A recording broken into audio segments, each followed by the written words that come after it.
The Grand Chamber of the Galactic Council fell silent as the massive doors swung open. The assembled representatives of over 200 species turned their various sensory organs toward the entrance. Many had to adjust their environmental suits as anxiety caused their temperature regulation to fluctuate. The human delegation walked in with steady steps. Ambassador Reed led the group, his gray suit a stark contrast to the colorful environmental protection gear worn by the other species. Behind him walked his team, 2 scientists and a security officer, all similarly unprotected except for their standard clothes. High Counselor Blueshell, an aquatic species who resided in a floating water tank, moved their speaking tentacle to activate the universal translator. You came in without protection." The question carried notes of both horror and fascination. Reed smiled, a gesture that caused several nearby representatives to flinch. Showing teeth was considered a threat display in many cultures. "We find the chamber's atmosphere and gravity quite comfortable, High Counselor. Is there a problem?" The chamber erupted in whispers and clicks of communication. A holographic display activated in the center of the room, showing the planetary data for Earth. Red warning signs flashed next to almost every measurement. "According to our records," spoke Representative Green Crystal through a mechanical voice box, "your world has crushing gravity at 9.8 meters per second squared. Your atmosphere is a toxic mix of nitrogen and oxygen. Your temperature fluctuations span over 140 degrees in some regions. There are areas with lethal radiation levels, constant tectonic activity, and aggressive microorganisms everywhere." Reed nodded calmly. "Those are correct readings for Earth, though I would note that what you call crushing gravity is what we evolved in. The oxygen you consider toxic is what our cells need to function. Those temperature ranges help drive our adaptation to different environments." A small hovering beam moved forward, its anti-gravity unit humming. "Surely you engineered yourselves to survive such conditions. Our records show no advanced civilization could naturally evolve in such an environment. We classified Earth as a death world centuries ago." Dr. Miller, one of the human scientists, stepped forward. "No engineering was required. We are the product of natural evolution on Earth. Our species grew up alongside the dangers you mentioned. They shaped us into what we are." The council chamber grew even quieter, if that was possible. The concept seemed to disturb many of the representatives, a species that had naturally evolved to survive conditions they considered utterly lethal. It challenged many of their basic assumptions about life and civilization. "Perhaps a demonstration would help," Reed suggested. He pulled out a small metal object from his pocket, a simple dumbbell weight. "This weighs 20 kilograms in Earth gravity. Would anyone like to try lifting it?" Several of the more physically capable species tried. Even with their environmental suits providing power assistance, they struggled. When Reed lifted it easily with one hand, several representatives activated their recording devices. But how do you manage space travel?" asked a floating gas-based being. "Surely the lack of gravity."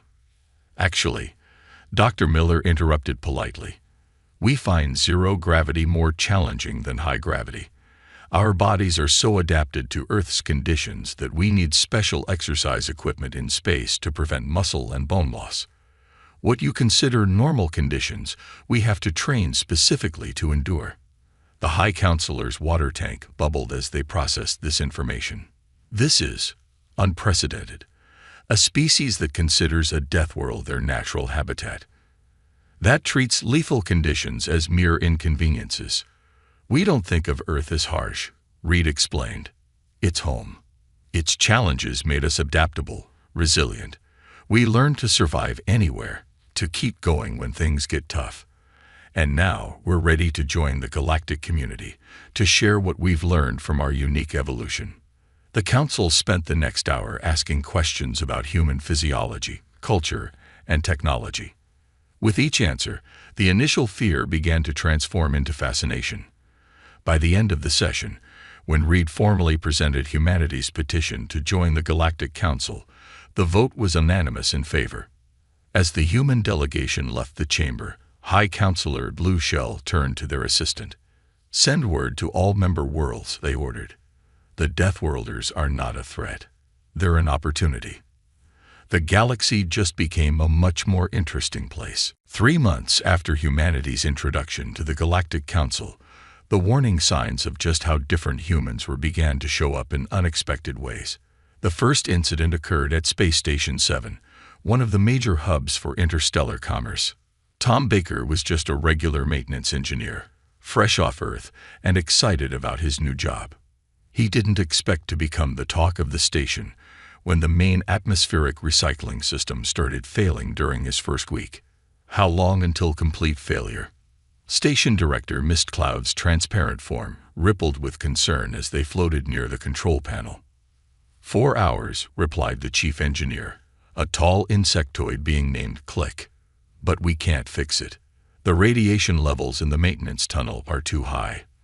We'd need to wait 12 hours for them to drop to safe levels." Tom, who had been quietly monitoring his tablet, spoke up. "The radiation levels are only at 2 sieverts. I can work in that."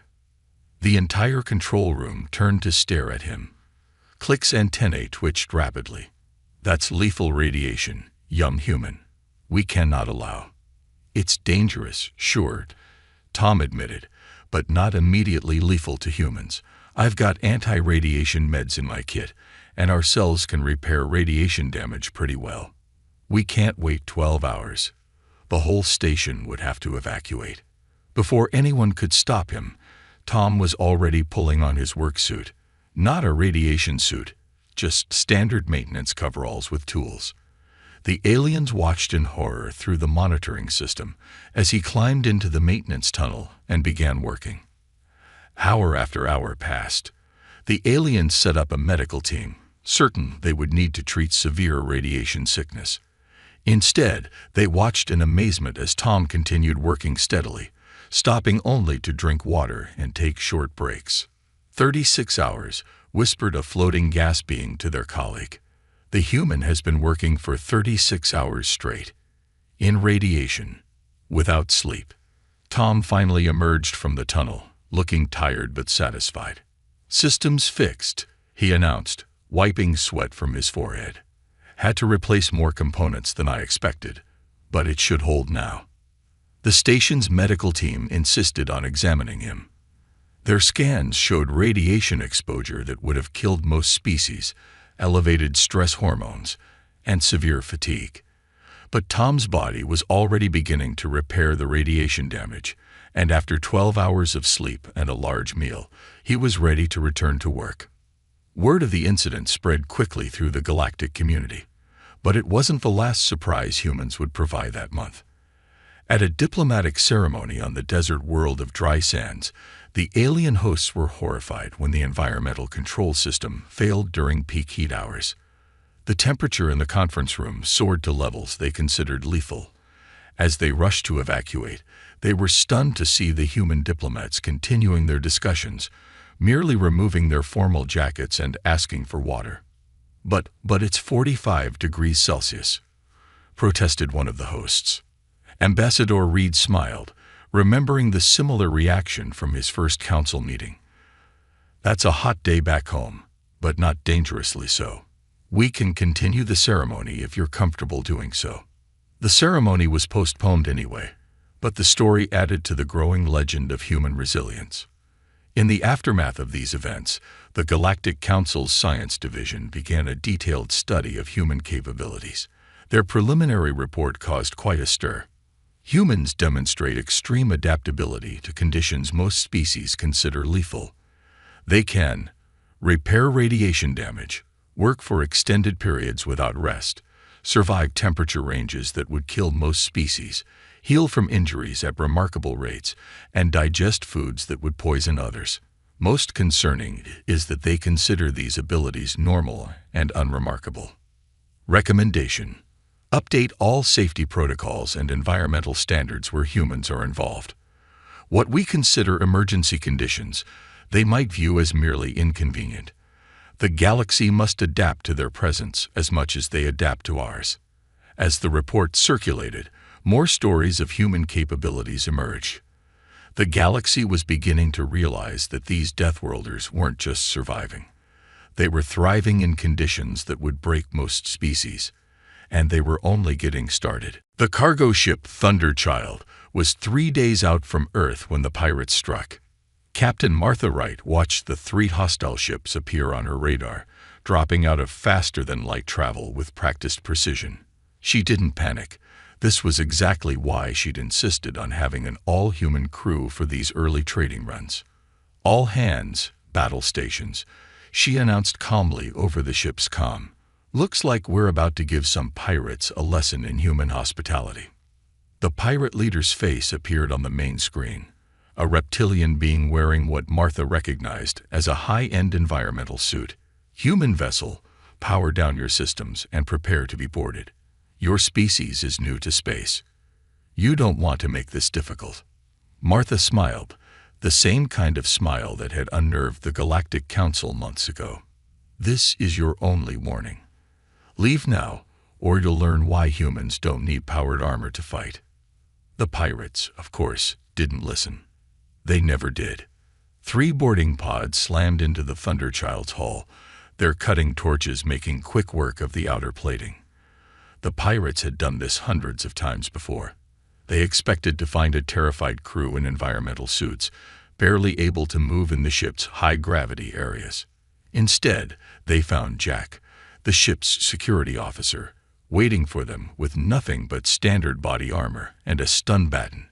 He'd turned up the artificial gravity in that section to Earth normal levels. The first wave of pirates stumbled as they entered, their mechanical assist suits struggling with the increased gravity. Jack moved in with the casual grace of someone born on Earth. The pirates' sensors showed them something impossible, a beam moving at full speed in what their suits registered as crushing gravity. "Welcome aboard," Jack said cheerfully, before demonstrating why humans had historically been such effective hand-to-hand fighters. On the bridge, Martha kept her crew focused as more pirates tried to breach other sections. "Engineering status." "They cut through the wrong panel, Captain," came the excited voice of Chief Engineer Bill. "They're trying to access our engine room through the reactor maintenance shaft. It's flooded with enough radiation to fry their suits' electronics." The pirate leader's voice came through again, this time with noticeable concern. What are you?" "Our boarding teams report you're fighting without powered assistance, in high gravity. That's not possible." "We're just humans," Martha replied, watching as her crew systematically dealt with each boarding party. "We evolved on a world you call a death world. Did nobody warn you about that?" In the cargo hold, Linda from security was having the time of her life. The pirates had expected their powered suits to give them a huge advantage in strength. Instead, they found their movements sluggish and predictable against an unencumbered human opponent who had grown up wrestling in Earth's gravity. "Your suits are impressive," Linda commented as she disabled another pirate's mechanical joints. "But they're no match for good old-fashioned human muscle and reflexes." The battle lasted less than 20 minutes. The pirates found themselves facing opponents who could outmaneuver them in high gravity, who didn't need complex environmental protection, and who seemed to treat the whole thing as an interesting workout. By the time galactic security forces arrived, responding to the Thunderchild's distress call, they found the pirate crews neatly detained in the cargo hold. Many were still trying to understand how their powered armor had been overcome by beings fighting with nothing but their natural abilities. Report shows no serious injuries on either side, Martha told the security commander. Though some of the pirates might have bruised egos, they really weren't expecting us to be able to fight in these conditions. The commander, a crystalline being floating in a gravity nullification field, made a gesture of astonishment. "You handled 3 pirate ships with just your standard crew." "Of course," Martha replied. "Humans have been fighting in Earth gravity for our entire history. Did you think we'd be helpless just because we're new to space?" The incident made headlines across the galaxy. Deathworlder crew defeats pirates without powered assistance. The story spread quickly through trading posts and space stations, adding to the growing legend of human capabilities. Pirates began avoiding human ships, deciding that their powered armor and superior numbers meant little against beings who treated lethal environments as their natural habitat. In the following weeks, several legitimate trading companies began specifically requesting human crew members for their more dangerous routes. As Captain Martha liked to say, sometimes the best defense wasn't advanced technology. It was having crew members who considered the dangerous conditions perfectly normal. The Extreme Environments Research Station hung in orbit around a barely habitable moon, its sleek laboratories filled with the most advanced containment equipment in the galaxy. Dr. James Wilson stood at his workstation, carefully examining bacterial cultures from the moon's acid lakes when the first alarm sounded. Warning: containment failure in Laboratory 7. All personnel evacuate immediately. Lethal conditions detected. The alien scientists rushed for their emergency suits and evacuation pods. Dr. James calmly looked at his readings, then pressed the intercom. Lab 7. That's where we're studying the high-pressure volcanic vents, right? James, get out of there. The panicked voice belonged to Director Float, a gas-based being.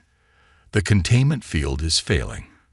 Pressure and temperature are rising to moon surface levels. Those conditions are harsh, but not immediately lethal to humans, James replied, already walking toward Lab 7. I can get readings from inside. This is actually a perfect opportunity to gather data we couldn't safely collect before. He passed his fleeing colleagues in the corridor. Their environmental suits were already at maximum power, fighting against the increasing pressure and heat leaking from Lab 7. James simply zipped up his standard protective jacket, the same kind used by Earth construction workers. Temperature is only 65 degrees Celsius, he reported through his handheld comm. Pressure's high, about 3 times Earth normal. Uncomfortable, but I can handle it for about an hour. The real problem is the acid content in the air, but my breathing mask can filter that. The monitoring room erupted in chaos as the alien scientists watched James work. Their sensors showed conditions that should have been lethal. Instead, they witnessed a human moving carefully but competently through an environment that would crush most species. Fascinating, James muttered, taking samples and readings. The pressure change caused a reaction we hadn't predicted. The bacterial colonies are forming new structures. This could explain how life evolved in the moon's deep trenches. James called Dr. Spin, a spinning wheel-shaped being who specialized in pressure physics. Your body temperature is approaching what our data lists as human maximum. Just sweating a lot, James replied calmly. It's like working in a sauna. Not fun, but not dangerous yet. The pressure's actually helping prevent any heat damage to my tissues. Quite efficient, really. For 45 minutes, James worked in conditions that would have killed most sentient species in seconds. He collected more data about the moon's extremophile life forms than the station had gathered in months of remote study. When he finally left Lab 7, his clothes were soaked with sweat, and he had a mild headache from the pressure. But he was otherwise fine. The station's medical team insisted on examining him, still not quite believing what they'd seen. Their scans showed his body had automatically adjusted to the extreme conditions. Blood vessels had constricted to handle the pressure, sweat glands had worked overtime to manage the heat, and his lung capacity had compensated for the thicker atmosphere. Your species just does this automatically, asked the chief medical officer, their crystalline form flickering with confusion. More or less, James said, drinking water to rehydrate. We evolved on a planet with many different environments. Our bodies learn to adapt quickly to changes. What you saw wasn't special. Any healthy human could have done it. The data James collected during the containment failure led to 3 major breakthroughs in understanding how life could exist in extreme conditions. More importantly, it changed how the research station operated. Instead of seeing the hostile environments they studied as impossibly dangerous barriers, they began to see them as challenges that could be overcome. The station soon added more human scientists to their team. Special containment protocols were rewritten to account for human capabilities. What had started as an emergency turned into a revolutionary new approach to studying extreme environments. Perhaps, Director Float noted in their quarterly report, we have been too quick to label environments as impossible for life. The humans show us that what we consider extreme, nature may consider an acceptable challenge. Their natural adaptations open up research possibilities we never imagined. As James reviewed the report, he couldn't help but smile. Humans hadn't just survived the incident, they'd turned it into an opportunity. In true human fashion, they'd taken a potential disaster and transformed it into progress. The galaxy was learning that with humans around, the impossible just needed a fresh perspective. The grand arena of the Galactic Sports Federation buzzed with excitement. For the first time, human athletes had entered the endurance games, and nobody quite knew what to expect. Alex Cooper stood at the starting line, doing simple stretches while other competitors adjusted their environmental suits and support systems. Contestant Cooper called out the chief official, a hovering being encased in a protective bubble. Are you certain you don't want to use an environmental assistance device? The course includes extreme gravity changes. Alex smiled, adjusting his simple running shoes. No thanks. We train in variable gravity on Earth. I'll be fine with just my regular gear. The official's bubble rippled with concern. The race is 500 kilometers, through desert, mountain, and underwater segments. It usually takes 3 days to complete. Sounds like fun, Alex replied. Like an ultra-marathon back home, just with more interesting scenery. The starting signal flashed, and the race began. 50 of the galaxy's finest endurance athletes set out across the harsh landscape. Their environmental suits whirred and hummed, compensating for the changing conditions. Alex just ran, his steady pace carrying him forward while others rushed ahead. In the commentary booth, the analysts struggled to make sense of what they were seeing. The humans' biosigns are fascinating, noted sports scientist Glow. High body temperature, profuse sweating, elevated heart rate, but all within what they call normal parameters. And look, they're actually smiling. By the first checkpoint at 100 kilometers, the human strategy became clear. While other racers needed to stop and recharge their support systems, Alex just drank water, ate some energy bars, and kept moving. Hour after hour, through baking desert and freezing mountain passes, the human maintained a steady pace. But how are they still going? Asked a crystalline commentator as the second day began. No powered assistance, minimal rest, and they haven't even reached their endurance limit. The answer came from Dr. James Wilson, the scientist from the research station incident, who had been invited to comment. Humans are persistence predators. We evolved to keep going long after other species need to rest. What you're seeing is just our natural endurance. At the 300-kilometer mark, in the underwater segment, Alex's seemingly simple approach paid off again. While other racers dealt with complex breathing apparatus, the human used basic scuba gear, technology their species had mastered centuries ago. The simplicity meant less could go wrong. The defining moment came in the mountain stage. A competitor's environmental suit failed in the thin air and freezing temperatures. While others waited for rescue teams, Alex stopped, shared their emergency supplies, and stayed with the stranded athlete until help arrived. Even after that delay, they continued racing. They stopped to help. In the middle of the biggest race in the galaxy, the commentators were baffled. And they're still going. Humans don't like leaving others in trouble, Dr. James explained. Also for us, finishing the race matters more than winning it. We literally evolved to keep going until we reach our goal. Alex crossed the finish line on the third day, placing fourth overall. While other competitors collapsed into medical units for recovery, the human did a few cool-down stretches and asked where they could get a good meal. The Galactic Sports Federation spent the next week in emergency sessions. Human capabilities didn't fit into any existing categories. They needed no powered assistance for gravity changes, could regulate their own temperature within a wide range, and possessed endurance that seemed almost unlimited by galactic standards. "We'll need new classification systems," admitted the Federation's head. "The humans aren't necessarily faster or stronger than other species. They just don't stop."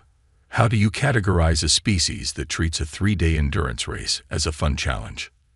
Within months, human athletes were invited to compete in events across the galaxy.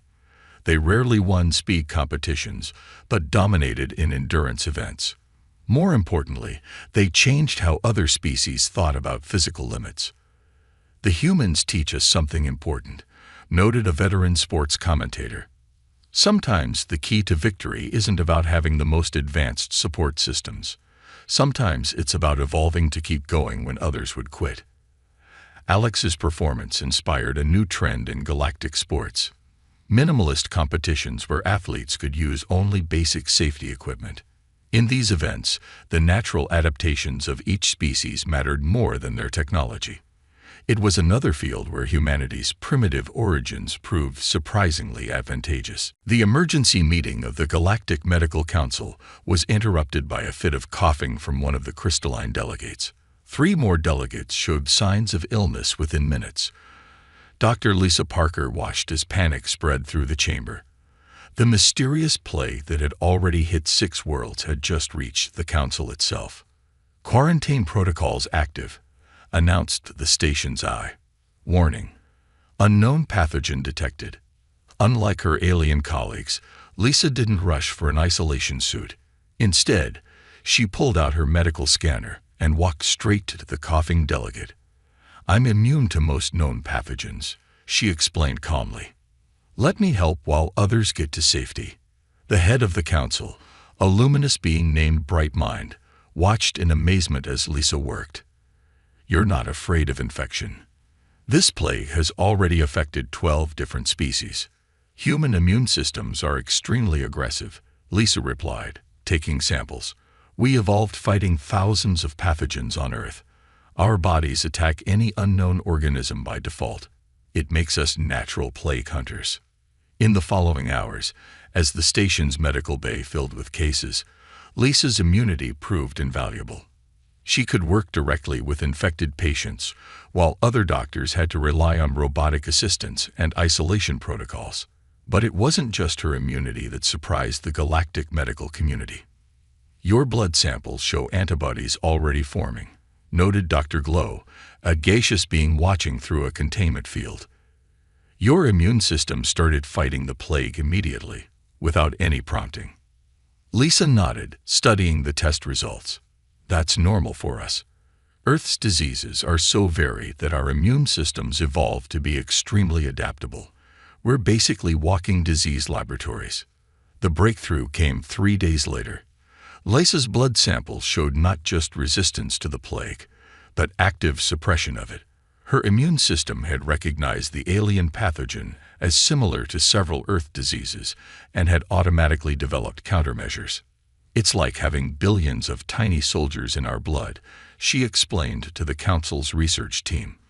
"They're always ready to fight anything new. Sometimes too ready. That's why humans have allergies. Our immune systems can be a bit too enthusiastic." Working around the clock, another human trait that amazed their alien colleagues. Lisa's team used human immune responses as a blueprint for developing a cure. They discovered that the plague was similar to several Earth viruses that humanity had conquered centuries ago. "Your species survived diseases like this during your Stone Age." The alien researchers could hardly believe it. "Without technology, without genetic engineering. We didn't just survive them," Lisa explained, preparing another batch of treatment. "We evolved because of them. Each plague made our immune systems stronger, more adaptable. What you see as a terrifying new disease, our bodies see as just another challenge to overcome." Within 2 weeks, the cure was ready. It used modified human antibodies to teach other species' immune systems how to fight the plague. As the treatment spread across infected worlds, the galactic medical community had to reevaluate many of their basic assumptions. The humans are living proof that fighting disease can make a species stronger, admitted Bright Mind during the victory celebration. Their primitive evolution on a plague-ridden world gave them advantages our advanced medical technology couldn't match. The crisis led to a new field of medical research focused on studying human immune responses. Colonies that once worried about human immigrants bringing unknown diseases now welcomed them as living shields against new pathogens. Every human was basically a walking medical laboratory, their immune systems ready to fight threats that even advanced alien medical eye couldn't predict. Perhaps, Lisa suggested in her report to the Council, it's time to stop seeing Earth's harsh conditions as a disadvantage. Every primitive challenge we faced helped prepare us for moments like this. Our strength comes not from avoiding hardship, but from adapting to overcome it. The plague incident marked a turning point in how the galaxy viewed human biology. What they had once dismissed as an unnecessarily robust immune system was now recognized as one of humanity's greatest gifts to galactic civilization. Sometimes, the best solutions came not from advanced technology, but from the natural adaptations forged in Earth's unforgiving environment. 1 year after humanity's introduction to the galactic community, the Grand Chamber of the Galactic Council looked very different. The environmental barriers between species have been replaced with simple warning signs. Humans and aliens mingled freely, each adapting to the other's needs. Ambassador Reed stood at the podium, preparing to address the largest gathering of species in galactic history. When we first arrived, Reed began, many of you saw us as primitive beings from a deadly world. You wondered how we could survive, let alone build a civilization, in conditions you considered lethal. Today, we're here to change how the galaxy thinks about survival, adaptation, and progress. The chamber's screens displayed images from the past year. Tom working in radiation to save the space station, Captain Martha's crew defeating pirates without powered armor, Dr. James gathering data in lethal conditions, Alex running the incredible race, and Dr. Lisa fighting the plague. High Counselor Blue Shell, now comfortable enough around humans to leave their water tank for short periods, spoke next. The humans have taught us an invaluable lesson. What we saw as disadvantages, their primitive evolution, their dangerous homeland, their excessive biological functions, were actually advantages we never imagined. The Council revealed their new initiative, the Earth Protocol. Under this program, planets previously classified as uninhabitable would be re-evaluated using human standards of adaptability. Worlds that would have been ignored were now seen as opportunities for colonization and research. We've already identified 50 worlds suitable for human settlement, announced Director Float from the research station. Worlds we once thought too hostile for any civilization. The humans aren't just surviving there. They're showing us how to thrive in conditions we never thought possible. The screens showed new human-alien cooperative projects, hybrid space stations designed to accommodate multiple environmental needs, ships with both high-tech and naturally resilient crew members, and research teams combining advanced alien technology with human adaptability. Captain Martha, now leading a mixed-species crew, shared their experiences. We don't need everyone to be able to survive everything. We just need to understand and respect our different capabilities. My alien crew members have technology and knowledge we lack. We humans have natural abilities they don't. Together, we're stronger than either would be alone. Dr. Lisa presented the medical advances spawned by studying human biology. Our immune systems, which evolved fighting Earth's countless pathogens, are now helping develop new treatments across the galaxy. What you once saw as a primitive defense mechanism has become a shield protecting all species. The Sports Federation announced new categories of competition that celebrated natural abilities alongside technological advancement. Alex's story had inspired a movement focusing on innate capabilities rather than just technological assistance. But our greatest contribution, Reed continued, isn't any specific ability or achievement. It's the reminder that evolution in harsh conditions doesn't make a species primitive, it makes them resilient. Every challenge Earth threw at us made us stronger, more adaptable, more ready for the unknown. The Council then revealed their most ambitious project yet, a new classification system for civilizations that considered natural adaptation alongside technological advancement. Earth, once dismissed as a death world, was now recognized as a crucible of evolution that forged one of the galaxy's most adaptable species. The galaxy once took notice because we were different, Reed concluded. Now they take notice because we've shown that different isn't inferior, it's valuable. We didn't just survive Earth's challenges. We were shaped by them, strengthened by them, prepared by them for a future among the stars. As the chamber erupted in approval, Reed smiled at how far they'd come. Humans were no longer seen as primitive survivors of a deadly world, but as living proof that nature's harshest challenges could produce remarkable solutions. The galaxy had indeed taken notice when the Deathworlders showed up. But what started as fear and dismissal had transformed into respect and cooperation. Humanity hadn't just found its place among the stars. They had helped the galaxy discover a new way of looking at life itself. In the end, it wasn't advanced technology or sophisticated environmental systems that had most impressed the galactic community. It was the simple truth that the very challenges they had feared had created exactly what the galaxy needed. A species ready for anything the universe might throw at them.